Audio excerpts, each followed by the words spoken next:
There's going to be spoilers in this video, and if you're a fan of the series who doesn't handle criticism well, get out now. Even though reviews are a matter of opinion, I still like to try and be considerate of the fact that there was an entire development team full of talented people working on it. This time though, I'm going to come down hard. I'm not going to make a habit of this, but if you watch to the end, you'll see why. So brace yourself. This is going to be uglier than a Walmart on Black Friday. I don't like Borderlands 2.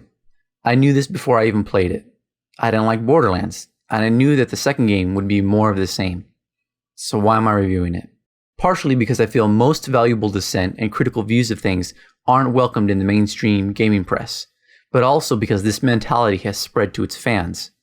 Despite having played the hell out of the first game and seen the second game played just like it, there would still be people who would insist that because I didn't wade chest deep through the toxic swamp that is Borderlands 2, that I couldn't rightfully form an opinion without playing it.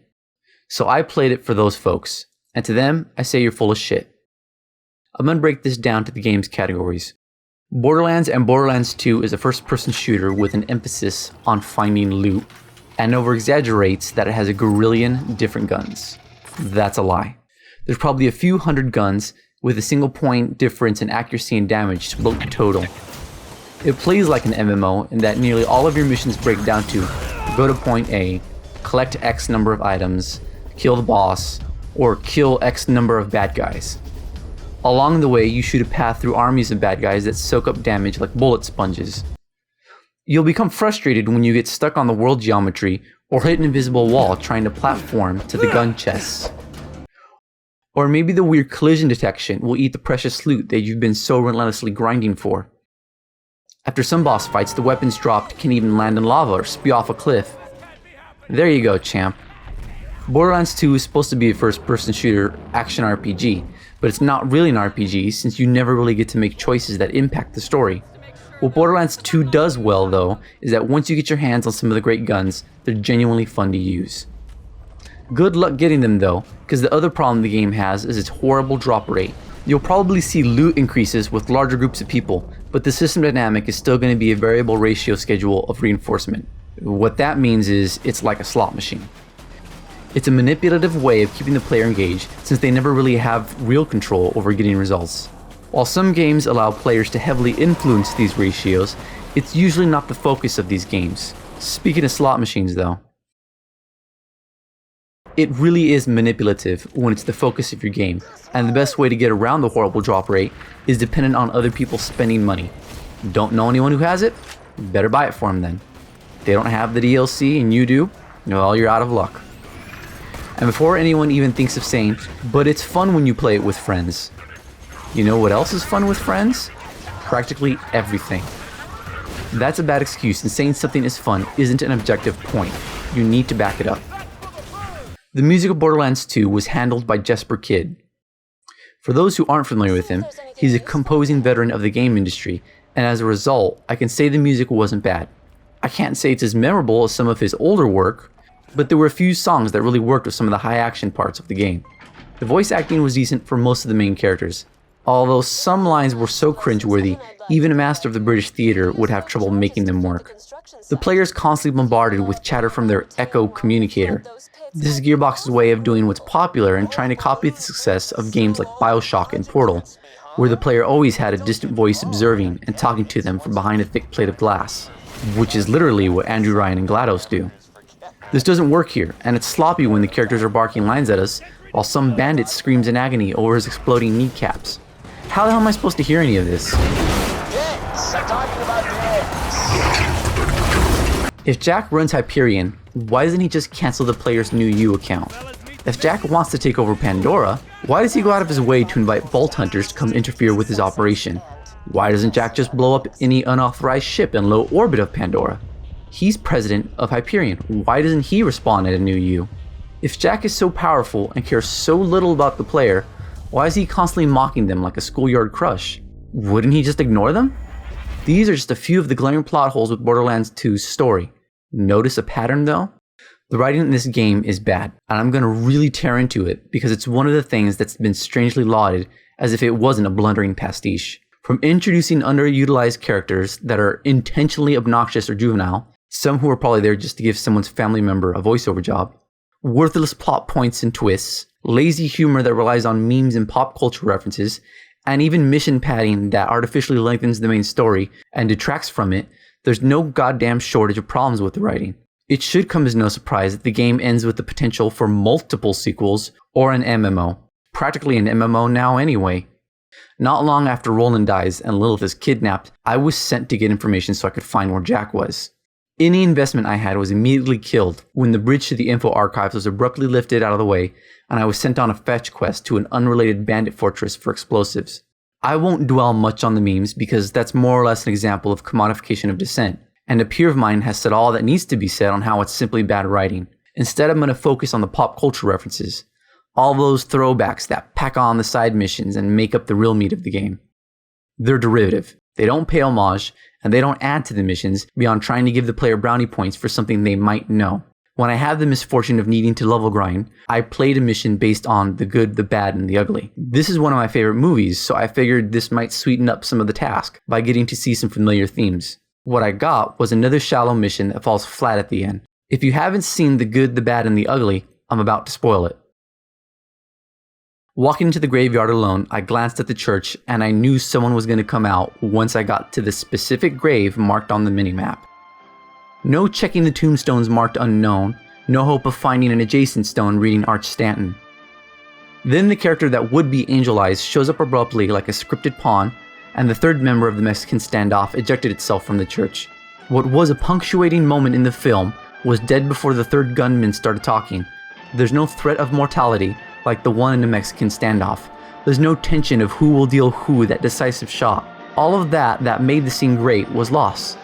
One of the gunmen even had a countdown, further removing the anticipation of who would start shooting who.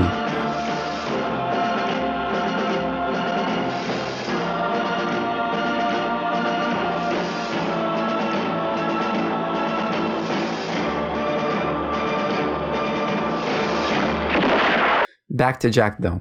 He's annoying for all the wrong reasons. Jack is a poorly written character outside his dialogue that's penned to sound awesome or badass or whatever adjective it was that lost meaning through the course of the game. His development is not only weak, but contradictory. He starts off as an evil, callous bastard who kills and uses anyone to get what he wants. We then learn that Angel, the siren, is his daughter and expected to believe that after abusing her for years, he loved his daughter, and now he's some sympathetic figure out to avenge her, despite the fact she begs the player to euthanize her. When he exclaims he can fix Pandora with the use of the warrior, it loses its worth as he constantly tells us how he's going to kill everyone and destroy the planet. Other characters go as far as to warn us he's lying. Even as a programmer and widower, there's no depth added to him. He's been a conniving monster from the start, and not only exploited his own child, but probably killed her mother to guilt her into doing what he wants. He lies so much, for all we know, she's not even his real daughter. Even the Joker from The Dark Knight, who seemed utterly evil and purposely lied about his past, had more depth. His character was revealed in his true motives.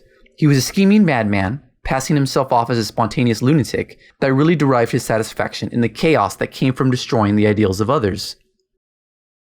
What Jack is a failed attempt at an Andrew Ryan or a GLaDOS. His motives never really change, and since his actions contradict the idea of him being more than a narcissistic one-note powermonger, his characterization comes off half-baked, and the story suffers at the mercy of a character who's as fake as the face stapled to his head. The story of Borderlands 2 is made to pander to the lowest common denominator, and anyone else the shotgunning of derivative references might hit. Yes, I played the entire main story, and then some. It's bad. So now I've got to ask. What they are saying, or at least what I'm saying, is that right now about 95% of the video games in the world are juvenile, stupid, pointless, completely irrelevant, macho male power fantasy that has absolutely nothing to say about the human condition, that has absolutely no artistic relevance, and can pretty much just be summed up as mindless entertainment and diversion that will never really affect anyone for any length of time, intellectually or emotionally, or in any way that really matters in the way that art is supposed to. And that if games don't branch out, if games don't begin tackling bigger issues or begin thinking about different ways for the player to interact other than killing things or leveling up, then that's what games are always going to be. What happened, Anthony? Let me take a break here. This review's been really critical, and even for a game I don't like, it's a lot harsher than I like to be. So I'm sorry you had to sit through that. This is the part where I show you my decisive language is coming from somewhere worth more than an opinion. To do that, I have to give you some facts, and to be fair, I have to try to report those neutrally. If you can, try to take this information for its objective worth. While I would have liked to have presented it separate from my opinions, it has to be mentioned since it's relevant to the review. If you want to get this information in a more neutral, in-depth context, you can click the link in the description to read the companion article I wrote for Gather Your Party. There's one thing about Borderlands 2 that makes it stand out from all the other games you'd see on store shelves. That's the art style. The art style is the one redeeming factor that I'd like to give Gearbox credit for. I can't though. Gearbox didn't create the art style for Borderlands. The art style and a few other things were stolen from a short film called Code Hunters. Let me know if this sounds familiar. Code Hunters follows 4 hunters of different shapes and sizes through a graphic novel-styled sci-fi world on some sort of desert planet, where these hunters fight some oppressive military types. There's a bus arriving on the scene to introduce one of our heroes, and they even fight on a train that inevitably blows up. Borderlands changed its art style in early 2009, and Stateless Films' Code Hunters was premiered in 2006, 3 years before. In a search for answers, the best I could find was a Kotaku article siding with the president of Gearbox, Randy Pitchford, who claimed it was inspiration. No one seemed to have contacted Stateless Films, so I did. I asked Ben Hibben, director of Code Hunters and the artist who created the visual style for it, if he or anyone at Stateless Films had connections to the Borderlands development team. Hibben explained that Gearbox contacted him about doing some cutscenes for a project, but was eventually told it all got scrapped and things went quiet. When he saw his visual style was being used, no one at Gearbox would return his calls or emails. It seems they did something similar with Borderlands 2, when they stole the design motif and actual elements from the posters of artist Ollie Moss. When Moss expressed disappointment on Twitter that his work had been ripped off for the reverse game cover of Borderlands 2, none other than Pitchford tweeted back and explained that he loved Moss and his work, and that he was an inspiration. The use of the element that was directly stolen was uncool, and that there were consequences for whoever did that, but that they should work together and do it right and legit. So let's wrap this review up. Borderlands and Borderlands 2 is derivative. It's the perfect analogy of the worst of the game industry. It doesn't just use manipulative, imbalanced game dynamics. It takes from any and everything it can to create something that appeals to the lowest common denominator. Where we usually hear the talented people in the development team are getting overworked and overlooked, it seems these two artists didn't even have to be in the development team to get the same treatment.